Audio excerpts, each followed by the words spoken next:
ആ, എന്റെ പേര് സൂരജ് എന്നാണ്. വണ്ടി ആകെ ഒരു കാർബണിന്റെ പ്രശ്നമൊക്കെ ആയിട്ട് വന്നതാണ് ഇവിടെ.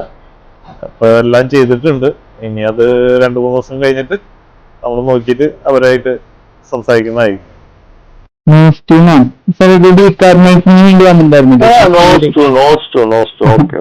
വണ്ടിയുടെ എക്സ്പീരിയൻസ് ഉണ്ടായിരുന്നു? വണ്ടി ഓടിച്ചു നോക്കിയിട്ട് കുഴപ്പമില്ല. ശരിയാണ്, ഓടിയിട്ടില്ല ശരിക്കും. വന്നിട്ടുണ്ടല്ലേ? വണ്ടി സർവീസ് സർട്ടിഫൈഡ് അല്ലേ?